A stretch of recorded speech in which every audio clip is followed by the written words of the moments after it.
What up, friends? Welcome back to the kitchen. It's been a busy day. Got a bread recipe done. I think I'll publish it. I don't know. It was a chase. It was a chase from the mixer to the oven, but I got it done, and it's delicious bread. I got jalapeno poppers done, and now this is a recipe that's really true to my heart. One of my top 5 recipes. You know, when I was a kid, we had a big island like this in Florida, and my grandmother lived with us, and my mom, every night, 6 o'clock, dinner was ready. But on that island was a generator like this. So every night I would come home from school or whatever, get my homework done, do whatever, but I was always at that table, at that island, watching my mom and my grandmother cook. So that's kind of where I learned things from, but great fond memories. But one of my top 5 recipes that my mom and my grandmother made was every Easter we had a ham. Well, you could always count on, after having that ham, you were going to have, one night you were going to have ham and green beans, which is a great recipe with potatoes. I'll probably make that. But my favorite is scalloped potatoes and ham.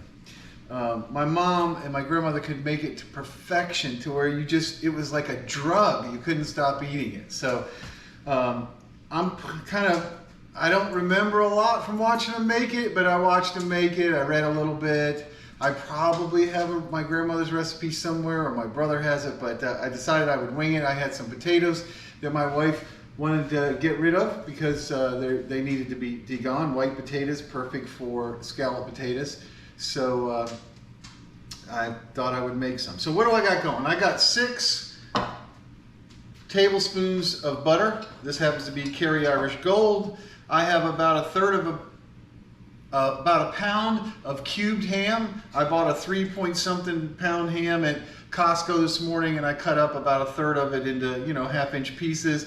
A small white onion, 2 cups of milk. Don't know if I'll use it all. And about 7 white potatoes done in the Pampered Chef slicer. And by the way, if you can get your hands on one of these, this thing is bad to the bone. You can't cut yourself. You do your cutting by pushing down on this plunger right here and pushing your stuff in here. It'll adjust to anything you want. I'm not sponsored by Pampered Chef, but it's one of the greatest banjo slicers I've ever seen. I think it's called a banjo slicer. It will julienne, it will slice, it will do everything. It is awesome. Highly recommend it. All right, so let's get started.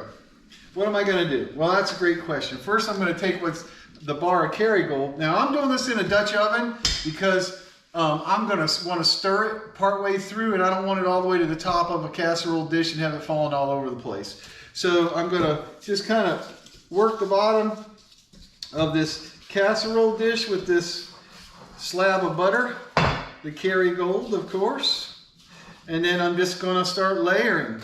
So I'm going to take some potatoes out of the water that I have in some nice cold water here. I'm going to get a little bit of the water off of them and put a very small layer in on the bottom. I'm going to put some ham in there with them.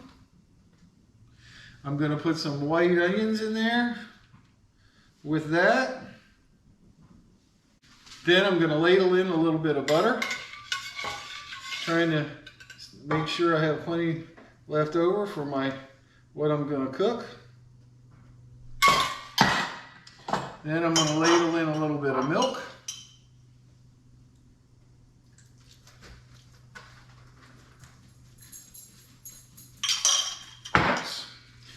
Then I'm going to come at it with about a tablespoon of flour, probably about a half a tablespoon. For the total recipe, you probably want to use somewhere around 3 or 4 tablespoons, and that's layer 1. Now, I have some really coarse salt that I'm going to finish with since I'm going to stir it anyways in 30 minutes, so I'll salt it at the end. Then I come in with my second layer of potatoes. Don't get too many in there. Second layer of ham.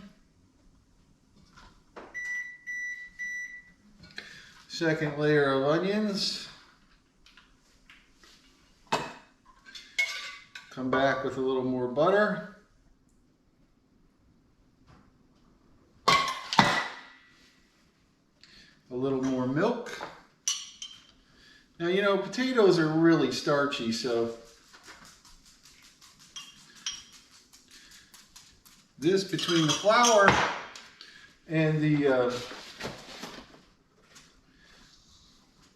just the starch from the potatoes alone, they're going to make their own gravy. That's not a problem. All right, back with more potatoes.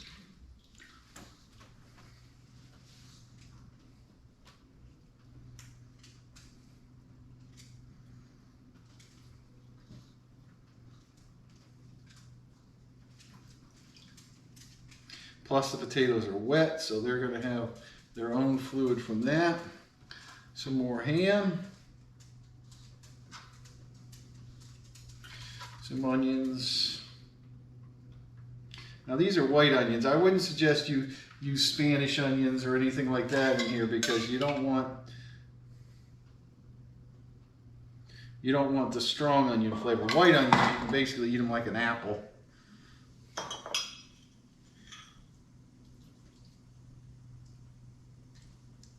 I think in the end here I'm going to have wasted some milk, but that's okay.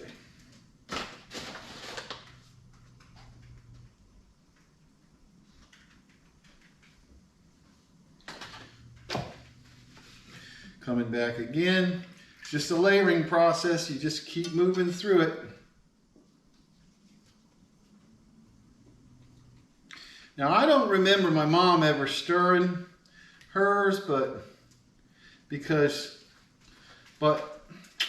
you know, everything I read on the internet and stuff like that, they want you to stir it. I'm probably going to stir it.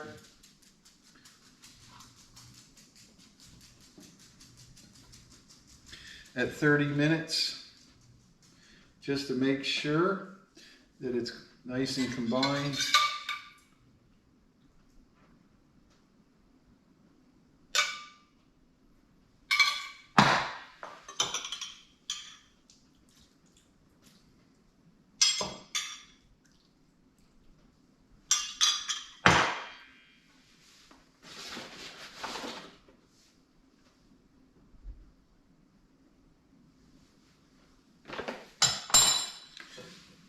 This is going to be our last layer, which is perfect because it's going to fill up about halfway, about 3/4 of the way up this Dutch oven.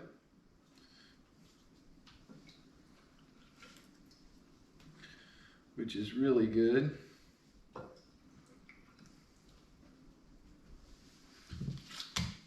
We'll bring in the rest of our ham. We'll bring in just some more onions, maybe not as many as we had. We'll see here. We'll finish off our butter.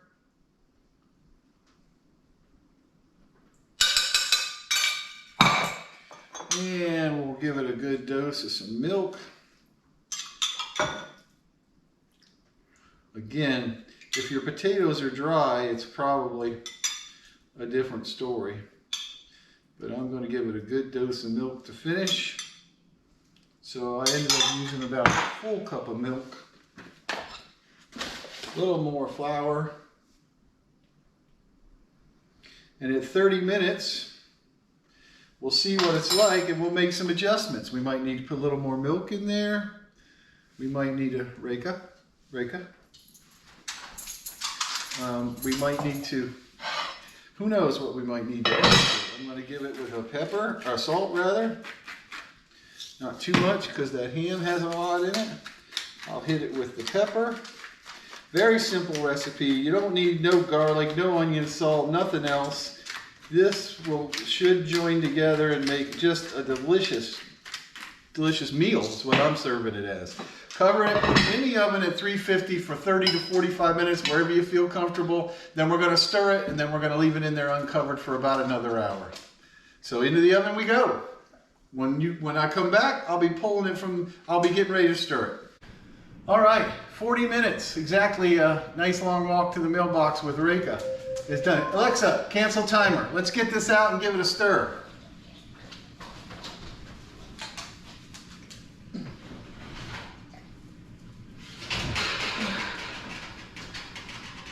Ooh, I love quartz.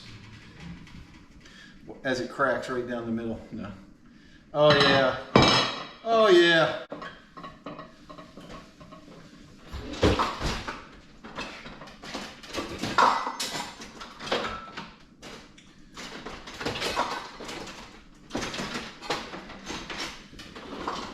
Oh, looking good, looking good. You give it a little stir.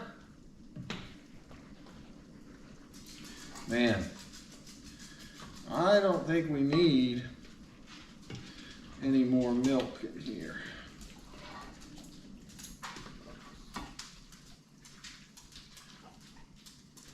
That looks absolutely, positively, just for grins, since we're going to leave it open. And it will dry out. Delicious. All right, I'm going to put it back in with the lid open, probably for 45 minutes to an hour. When I think I have about 10 minutes left, I'm going to dust it with some of that beautiful Costco grated Parmesan cheese and hit it with pepper on top.